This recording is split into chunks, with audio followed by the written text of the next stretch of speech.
मिलेगा ये भी संभव नहीं है। देखो क्या मांगा,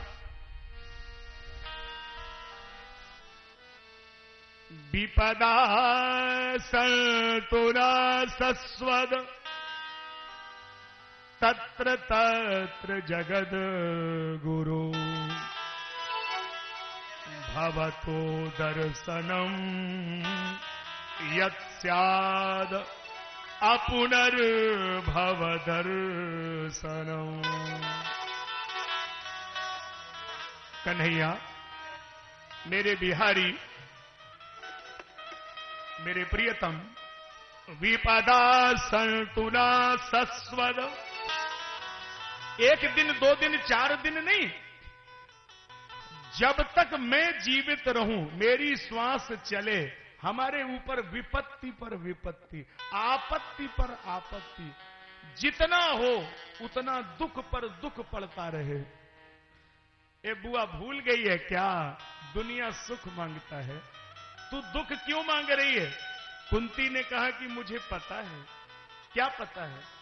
सुख में और दुख में एक अंतर है। क्या? जब सुख आता है ना, तो उस सुख में एक बुराई है कि सुख तो आता है लेकिन तुम्हारी याद चली जाती है, और दुख में ये अच्छाई है कि वो जब आता है तो तुम्हारी याद आती है। और फिर एक बात तो देखो ना कन्हैया, ये दुख रहने के लिए थोड़ी आता है। ये दुख कोई ऐसा तो नहीं है कि वो हमेशा ही बना रहेगा, ये तो नियम है ना। स्वामी पथिक जी महाराज कहा करते थे, जब दुख नहीं, जब सुख नहीं रह पाया है तो दुख कहां रह पाएगा। आना जाना नियम जगत का, जो आया सो जाएगा। आना जाना नियम जगत का, जो आया सो जाएगा। आना जाना नियम जगत का, जो आया सो जाएगा। आना जाना नियम जगत का, जो आया सो जाएगा। जीवन पथ पर चलने वाले आगे कदम बढ़ाना, जीवन पथ पर चलने वाले आगे कदम बढ़ाना। दुख में ना घबराना प्यारे, दुख में ना घबराना, दुख में ना घबराना प्यारे, दुख में ना घबराना। दुख में ना घबराना प्यारे, दुख में ना घबराना। दुख में ना घबराना प्यारे, दुख में ना घबराना।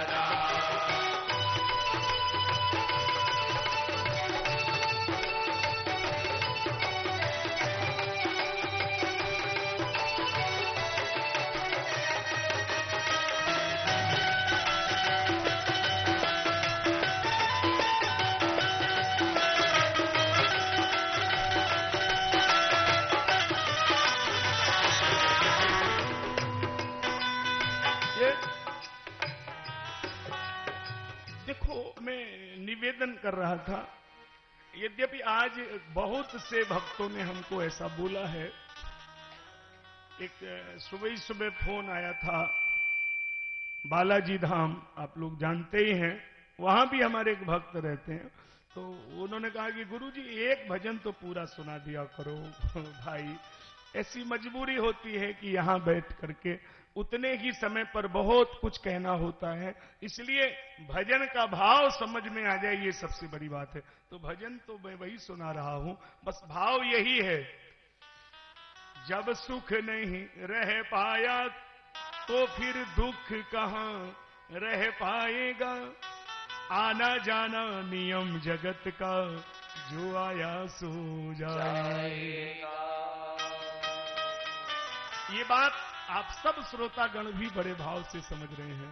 टेलीविजन पर अपने घरों में, देश विदेश में जो लोग देख रहे हैं वो भी सुन रहे हैं, वो भी इस बात को भाव से समझें कि यहां रहने की व्यवस्था नहीं है। चला लक्ष्मी चला प्राण, चला जीवित मंदरे, चला चलो ही संसारा, धर्मा एको ही निश्चला। यदि नहीं चलेगा तो उसका नाम है धर्म, और यदि चलेगा तो ये लक्ष्मी, प्राण, शरीर, ये कहीं कोई रुकने वाला नहीं है। मैंने तो ऐसा सुना है पुराने लोगों के द्वारा, वो कहते थे कि कहीं धन जमीन में गाड़ दिया जाए तो 10-5 बरस में वो चल जाता था, वो वहां से आगे चला जाता था, पीछे हो जाता। इसका मतलब चला लक्ष्मी, चला प्राण, वो धन स्थायी नहीं है, वो चला जाता है। तो आप कैसे स्थायी हो सकते हैं? तो एक बात आपने बोला कि नहीं, एक बार बोलो। अच्छा, अपने मुंह से बोलो, हमारे गुरुदेव भगवान बोलते हैं, आप भी बोलिए जरा, बोलो, ना रह सकोगे, ना रह सकोगे, ना रख सकोगे। ना रख सकोगे। तो दो चीजें जीवन की सैद्धांतिक व्यवस्था है, रखने के लिए रहते हो और रहने के लिए रखते हो। अच्छा, जो कुछ जोड़ रहे हो ना, रखने के लिए, और रह किस लिए रहे हो? रहते हैं रखने के लिए, और रखते किस लिए? रहने के लिए। और ना रहना आपका तय है, ना रखना तय है। दोनों ही चीजें हैं ऐसी हैं, ना रह सकोगे ना रख सकोगे। ये दोनों स्थायी नहीं है, ये तो अस्थाई बिंदु है ना। तो भगवान ने कुंती बुआ को अभय कर दिया, और अब जा रहे हैं तो उनके इंतजार में कोई लेटा है, उसको 6 महीने हो गए बाण की सैया पे पड़ा है। पर्वतो नारदो धौम्यो भगवान बादरायण, बृहदस्वो भरद्वाजो सशिष्यो रेणुका सुता। धौम्य पुरोहित भरद्वाज मुनि, अर्जुन, धर्मराज युधिष्ठिर और सशिष्यो रेणुका सुता। परशुराम जी भी साथ में जा रहे हैं। ये परशुराम जी के ही शिष्य हैं, नाम है गंगापुत्र भीष्म पितामह।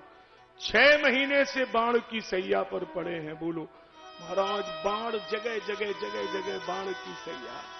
ओ हो, जैसी भगवान कृष्ण को देखा एकदम से हृदय भर आया महाराज, आंखों में आंसू भराए। और जैसे ही देखा, नमो ब्रह्मण्य देवाय गो ब्रह्मण हिताय च जगद्विताय कृष्णाय गोविंदाय नमो नमः। भगवान को प्रणाम तो किया, आंखों में आंसू भर लिए और भगवान हंसने लगे। ये बड़ा आश्चर्य है। अब बिहारी जी से कहा कि भाई हंसो नहीं। बिहारी जी बोले, क्या बताऊं, इनको देखता हूं तो मेरी हंसी नहीं रुकती है। अब मैंने जब गिद्धराज जटायु को देखा तो मेरी आंसू गिरना बंद नहीं हुआ। जटायु को देखा तो इतना रोया कि आंसू बंद ही नहीं हुआ। गीध के गोद में राख दयानिध, नयन सरोजन में भरी बारी, वारही वार संहारत पंख, जटायु की धूल जटान सुझारी।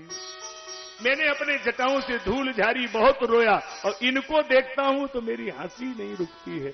एक वो मांस खाने वाला पक्षी था, उसने भारत की नारी के लिए प्राणों की बाजी लगा दी। और एक यह है कि इनके परिवार की बहू को समाज में विवस्त्र किया गया, और इन्होंने एक शब्द नहीं बोला। अन्याय करना यदि पाप है तो अन्याय को देखना भी तो पाप होगा। ये अगर उस दिन कुछ कह देते तो ऐसा होता, बाण की सैया पे पड़े। बोलो भीष्म पितामह। अरे कोई सक्षम होकर के और अन्याय को बढ़ावा दे, ये ठीक नहीं है। जब गिद्धराज जटायु से कहा कि तुम रावण को मार नहीं पाओगे तो उसको दुष्ट क्यों कह रहे हो? रे दुष्ट ठाड़ किन हुई। इतना ताकतवर आदमी है वो, अगर धक्का भी मार देगा तो तू गिर पड़ेगा, और तू रावण को दुष्ट कह रहा। गीत बोला कि मैं रावण को कह नहीं रहा हूं, अभी इसको मारूंगा मैं। अच्छा, मार लोगे तुम? अरे बोले, इससे क्या मतलब, जा रहा हूं। अच्छा, मान लो रावण तुम्हें तो जरा ही देर में मार देगा, फिर क्या होगा? बोले मार दे तो तुम्हें कोई तकलीफ नहीं। अरे तो जाओ, जाते ही क्यों है ऐसी जगह जब तुम उसका कुछ बिगाड़ पाओगे नहीं, उसका रोया भी टेढ़ा नहीं कर सकते हो, तो क्यों जा रहे हो? तो उस गीत ने जो कहा वो अगर हिंदुस्तान का हर नागरिक समझ ले तो पूरे देश की तस्वीर बदल जाएगी। उसने कहा कि मैं रावण को मार नहीं पाऊंगा, लेकिन रावण के हाथों मर तो जाऊंगा, लेकिन जीते जी भारत की नारी का अपमान नहीं होने दूंगा। ये कोई तरीका नहीं हुआ कि हम जीवित रहें और भारतीय नारी का अनादर हो जाए। नहीं, हमारे प्राण चले जाएं तब तो ये अपने मन की करेगा। ऐसा नहीं है, अधर्म नहीं होने दूंगा। कोई तरीका नहीं, कोई उसको रोक नहीं सकता है। तो मैं यही कह रहा था, भीष्म पितामह बाण की सैया पर पड़े हैं और बिहारी जी से पूछ रहे हैं, बिहारी जी ऐसा तो नहीं कि आपकी अदालत में कुछ गड़बड़ हो? तो भगवान बोले नहीं नहीं, हमारी अदालत तो वैसे ही जैसे पहले चल रही थी वैसे ही चल रही है। अच्छा, आपको आपकी अदालत में सबका ही हिसाब होगा? हाँ बिल्कुल होगा। तो हिसाब में कुछ गड़बड़ है क्या? बोले नहीं नहीं, हिसाब में गड़बड़ नहीं है, फिर व्यक्ति की किताब में गड़बड़ है। देखो हिसाब तो ठीक है उनका, लेकिन किताब में गड़बड़ है ना। क्यों? हम लोग हिसाब करते समय ये भूल जाते हैं कि किताब चल रही होगी। हम लोग जब हिसाब करते हैं ना, हम तो समझते हैं कि कहां वो देख पा रहा होगा, इतनी कहां फुर्सत में होगा, लेकिन हमको पता ही नहीं है। आजकल कहीं आप जाओ, किसी जगह बात करो, होश में करो। हाँ, किसी दुकान में भी जाओ तो होश में ही बात करो, क्योंकि उसमें लिखा होता है, आपने पढ़ा नहीं होगा, क्या लिखा होता? आप कैमरे की नजर में है। कैमरे, अच्छा, आप भगवान ने तो ये व्यवस्था पहले से ही कर रखी है कि आप सूरज भगवान की नजर में हैं। रात में भी भले ही अंधेरा हो तो आप चंद्र भगवान के अनलिमिटेड डाटा वाले कैमरे की नजर में हैं, तो आप तो नजर में है ना। तो देखो ये वो नजर से बच सकते हैं क्या? उस कैमरे की एक बड़ी सीधी बात है, उससे कोई नहीं बच सकता है ना। तो आप कैसे बच सकते हैं? भीष्म पितामह ने कहा कि जैसे मेरे को पिछले 100 जन्म की याद है, 100 जन्म पहले क्या था, फिर क्या था, फिर क्या था, फिर क्या किया, फिर क्या किया। अच्छा, और 100 जन्मों की लिस्ट में एक भी अपराध हमारे नाम दर्ज नहीं, कोई पाप नहीं, कोई अधर्म नहीं, कोई अन्याय नहीं। तो फिर ये बाण की सैया पे क्यों डाला गया हमको? ये तो हमारे समझ में नहीं आ रहा। अरे भाई, जब 100 जन्म जिस आदमी ने पाप नहीं किया हो उसको आप ऐसा क्यों कर रहे हैं? तो भगवान जी के पास में तुम्हारा ऐसा वो पूरा गूगल तो बहुत छोटा, उनके पास तो और कोई बड़ा होगा ना, गूगल से भी बड़ा होगा। तो वो उन्होंने उसी पे सर्च किया तो पुराना फाइल निकल आया भीष्म पितामह का। उसमें लिखा था कि देखो 100 जन्म पुराना रिकॉर्ड देखो। आप एक राजा के राजकुमार थे, एक सांप जा रहा था, आपने बाण मारा तो वो मरा नहीं, उठा के फेंक दिया तो कांटों पे गिरा, 6 महीने तड़प तड़प के मर गया। वो पिछले वाली सजा आज आपको दी गई। भीष्म पितामह ने कहा कि ये तो हम नहीं मानेंगे। तो क्यों नहीं मानेंगे भाई? बोले जब 100 जन्म पहले किया तो सजा आज क्यों मिली? अरे भाई, बीच में मिलना चाहिए, ये क्या बात है? भगवान बोले देखो भीष्म पितामह, हमारी अदालत में बस एक गड़बड़ है। हमारे यहाँ civil court, high court, supreme court नहीं है, तो जज हम अकेले हैं, तो फाइल में देर कितनी भी हो जाए लेकिन अंधेर का सवाल नहीं है, बस इतना ही गड़बड़ है। क्योंकि हमारे यहाँ देर तो है लेकिन अंधेर आज तक नहीं है। जैसी करनी वैसा फल, आज नहीं तो निश्चय कल मिलेगा। सुनो सुनो ये दुनिया वालों, बात फतेह की बताता, मेरे मालिक की दुकान में है सबका जीवन खाता। मेरे मालिक की है सबका जीवन खाता, मेरे मालिक की दुकान में। सुनो सुनो ये दुनिया वालों, सुनो सुनो ये दुनिया वालों, बात फतेह की बताता, मेरे मालिक की दुकान में है सबका जीवन। मेरे मालिक की में है सबका जीवन खाता, मेरे मालिक की। क्या राजा क्या रंग की गिरस्ती, क्या दाता क्या दानी।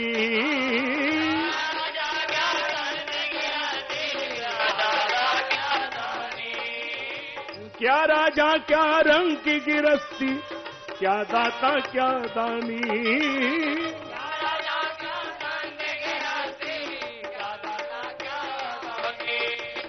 उसके घर में लिखी हुई है, उसके घर में सबकी कर्म कहानी। उसके घर में लिखी हुई है सबकी कर्म कहानी। जो जैसा यहाँ कर्म करेगा वैसा ही फल पाता, मेरे मालिक की दुकान है सबका जीवन खाता। सबका जीवन खाता मेरे मालिक की है, सबका जीवन।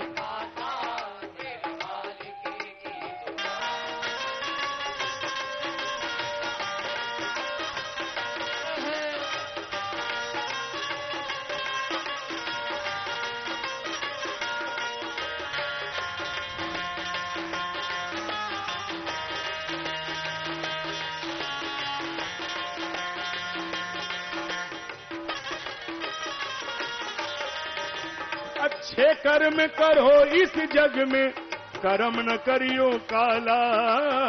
अच्छे कर्म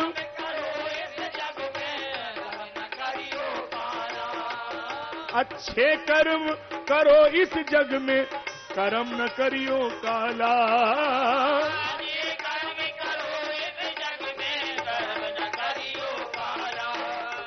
लाख आंख से देख रहा है, लाख आंख से देख रहा तुम्हें देखने वाला। लाख आंख से देख रहा है तुम्हें देखने वाला। पुण्य की नैया पार लगाता, पुण्य की नैया पार लगाता, पाप की नाव डुबाता मेरे मालिक की। सबका जीवन खाता मेरे मालिक की दुकान में है, सबका जीवन खाता मेरे मालिक की दुकान में।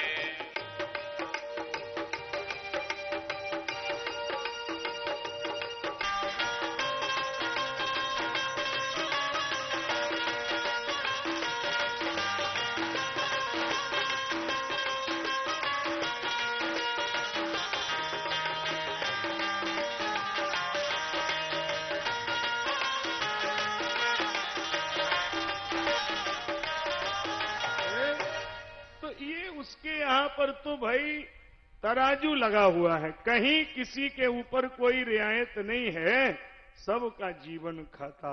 वो देख रहा है आप कहाँ हैं, कैसे हैं, लेकिन उसकी कैमरे की नजर में है। इसलिए हर समय पर दूसरे का इतिहास सुना करो, लेकिन अपने इतिहास का मूल्यांकन किया करो।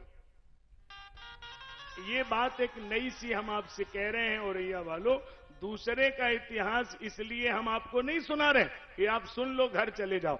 अपने इतिहास का मूल्यांकन करो, ये हमारे जीवन में कौन सा पाठ हो रहा है। द्रौपदी ने कौन सा पाठ किया जो उसका नाम इसमें लिखा हुआ है। कौन सा पाठ उत्तरा के द्वारा हुआ जिसका नाम पुराण में लिखा है। कौन सा पाठ कुंती ने किया जो नाम लिखा है। तो आपके जीवन में भी कौन सा पाठ होगा तो इतिहास आपका भी लिखा जाएगा। और इतिहास में ये जरूरी नहीं है कि आपका पाठ निगेटिव होगा तो लिखा जाएगा, पॉजिटिव होगा तो लिखा जाएगा। इतिहास तो दोनों का लिखा जाएगा। यदि इतिहास में राम का नाम है तो रावण का भी तो है, कैकेयी का नाम है तो मंथरा का भी तो है, तो आपका भी तो लिखा जाएगा। कौन सी स्याही चलेगी ये आने वाला समय तय करेगा। अब वो लाल स्याही होगी कि नीली स्याही होगी, इतिहास तो आपका लिखा जाएगा। तो इतिहास का कोई पेज खराब मत करना। यदि किसी पेज को खराब कर दिया तो समझ लीजिए प्यारे, कितने भी युग बदल जाएं लेकिन इतिहास रहेगा, कोई बदल नहीं सकता, उसको संभाल के चलाना। भीष्म पितामह इतने बड़े महापुरुष हैं और जरा सी भूल हुई तो देखो इतिहास कहां ले गया। 6 महीने हो गए बाण की सैया पे पड़े हुए हैं, कोई हिसाब नहीं है। अब जरा भीष्म पितामह से ही पूछते हैं, बाबा आप खुद बताइए कि गलती तो हो ही नहीं, क्यों भाई? तुम्हें पिताजी ने इच्छा मृत्यु का वरदान दिया था ना, तो तुम्हें बाण की सैया की जरूरत क्या है? अर्जुन ने बाण मारा और आप मृत्यु का आवाहन करते, मृत्यु आ जाती। क्योंकि मौत के अधीन सारी दुनिया है, लेकिन आप थोड़े ही है। आपको तो आपके पिताजी ने कहा था कि बेटा देवव्रत, तुमने भीष्म प्रतिज्ञा की है, हम तुम्हें वचन देते हैं जब तुम चाहोगे तभी मृत्यु आएगी, तुम्हारे बिना बुलाए मृत्यु नहीं आ सकती तुम्हारे पास। तो तुम तो चाहो तो अर्जुन बाण मार रहा है, कन्हैया रथ में मुस्कुरा रहे हैं, तो तुरंत आवाहन करो, मृत्यु आ जाएगी। अरे क्यों पड़े रहे ये तो बताओ।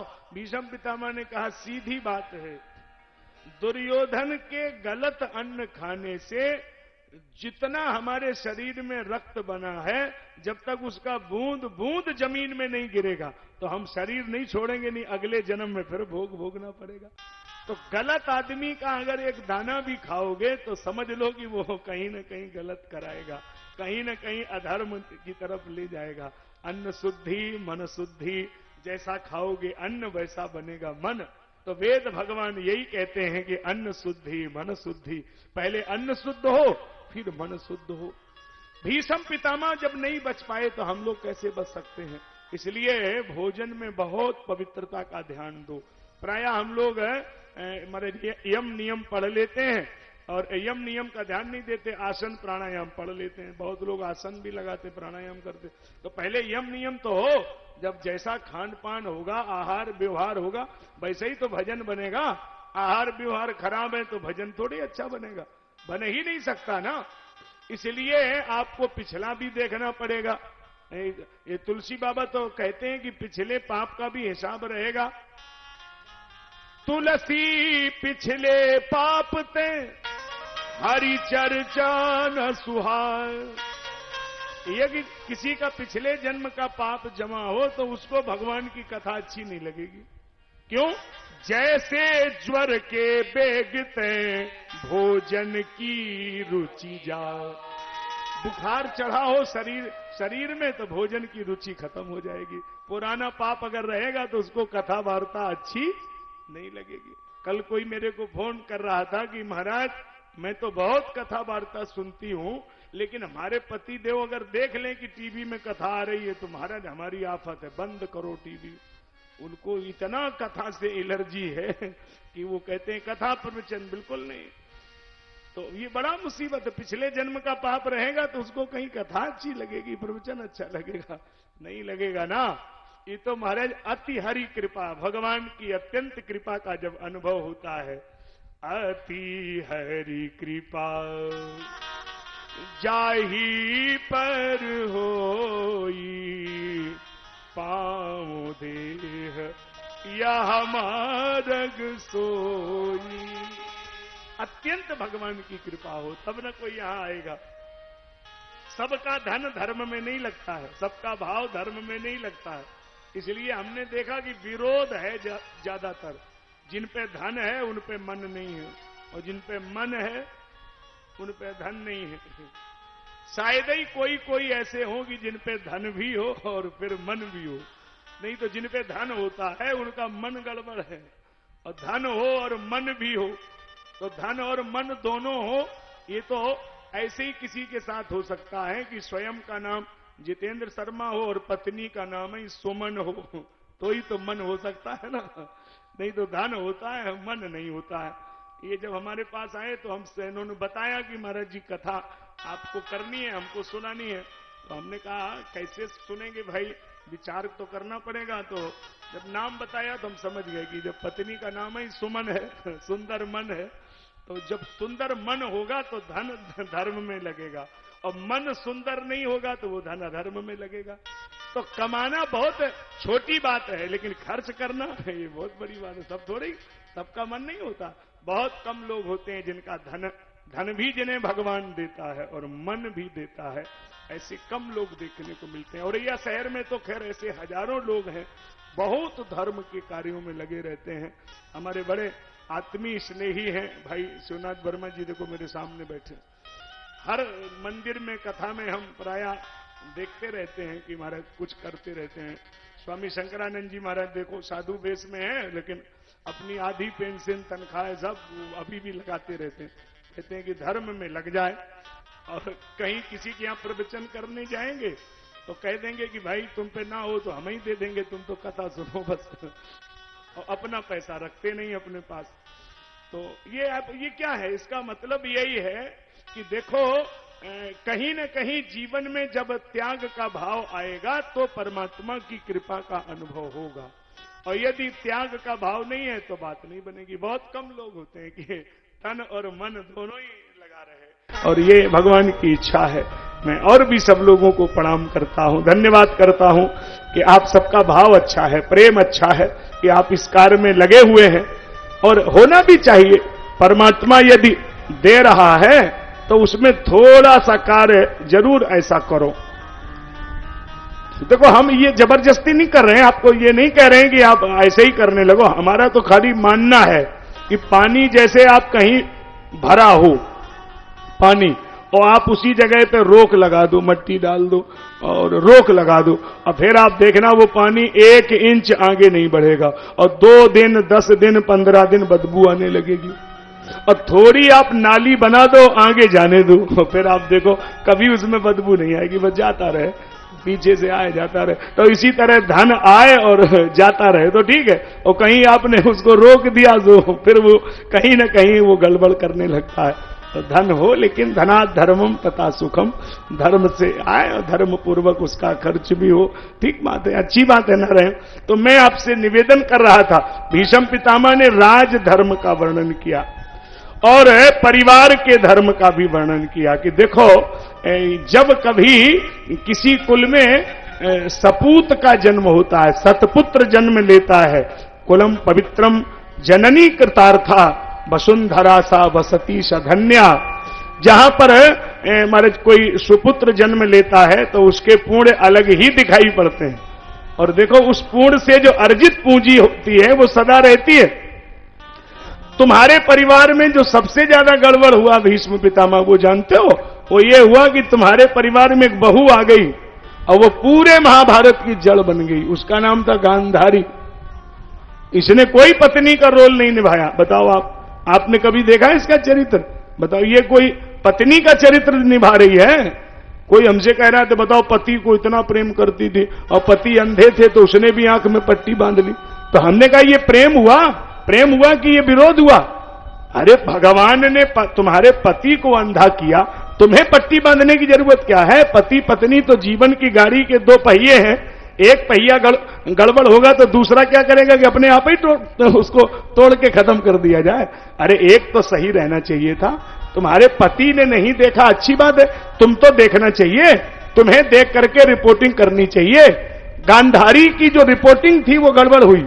अगर ये सही रिपोर्ट धृतराष्ट्र को करती तो महाभारत होता ही नहीं, लेकिन इसने ये गलत संकल्प ले लिया। इसने कहा कि तुम बिल्कुल ना देखो और हम तुमसे भी आगे, हम बिल्कुल नहीं देखेंगे। तो पति ने नहीं देखा तो उसने जबरदस्ती नहीं देखा, ये गलत हुआ। अरे भाई, बच्चों के लिए अगर पति के पास समय नहीं है तो पत्नी का धर्म है ना, क्यों भाई? जितेंद्र बाबू सब बताइए ना। अरे भाई, तुम पिथौरागढ़ में रहोगे, इसका मतलब देवी का तो धर्म है कि वो देखे कि बच्चों को, कि बच्चे क्या कर रहे हैं, कि पढ़ रहे हैं, कि उनका क्या संस्कार है। तो अगर वो सही रिपोर्टिंग करेगी कि भाई देखो हमारे बस की बात नहीं है, हम तो समझाती हैं, वो नहीं मानते हैं, तो पति फिर उसको समझाएंगे भाई क्या बात है। लेकिन जो गांधारी का रोल माता करेगी उस परिवार में कहीं ना कहीं बच्चा बिगड़ जाएगा। कई माताएं गांधारी का रोल करती हैं, यहां तो नहीं होगी, औरैया में तो चूंकि भाई हमारी जन्मभूमि है तो यहां तो हम बुराई नहीं कर सकते हैं औरैया की, तो यहां तो कोई मां नहीं होगी। लेकिन ये गांधारी का रोल समझती हो ना? जैसे पति को किसी ने मान लो बताया कि तुम्हारे बेटा या बेटी ऐसा कर रहा था, और पति ने कहा कि क्यों, तुम वहां गए थे, तुम वहां गई थी, तो अगर उसमें मां ये कह दे, अरे उसकी बात कह रहे हो, वो तो 3 दिन होएगो है, वो घर ही ना है, वो तो गलत है, किसी ने गलत कह दिया, तो इसका मतलब ये गांधारी का रोल है। अरे तुम्हें कहना चाहिए कि देखो बात यही सच है, ये हमारी मानते नहीं है और ये बिल्कुल सही बात है, तो फिर पिता उसको समझाएगा। लेकिन अगर मां बीच में ऐसा कह रही है तो इसका मतलब उसको दुर्योधन बनाना चाह रही। जब जब धृतराष्ट्र ने डांटा तो गांधारी ने उसका पक्ष लिया कि नहीं, दुर्योधन सही है, धर्मराज गलत है। अगर वो कह देती कि देखो तुम देख नहीं रहे हो और मैं भी आंख में पट्टी बांधे हूं और इसका परिणाम गलत होगा, ये महाभारत होगा घर में। महाभारत हुआ चूंकि दुर्योधन को बढ़ावा इसीलिए मिल गया, उसको पता था मां और पिता 2 में से कोई हमको नहीं देखेगा, कोई नहीं कहेगा कि तुम गलत हो। ये रोल गलत है। और वही देखो, कुंती ने पति ना होने के बाद भी समय काटा, बच्चों को जंगल में भी रखा, लेकिन गलत शिक्षा नहीं दी। ये माता का धर्म है? ये क्या बात हुआ? तो इसका परिणाम महाभारत। वो गांधारी थी ना, गांधार देश की थी, गांधार। अब तो भारत में है ही नहीं वो जगह, बंटवारे में चला गया। पाकिस्तान में है ना वो जगह गांधार, वहीं की तो ही गांधारी, तो जहां की थी वैसी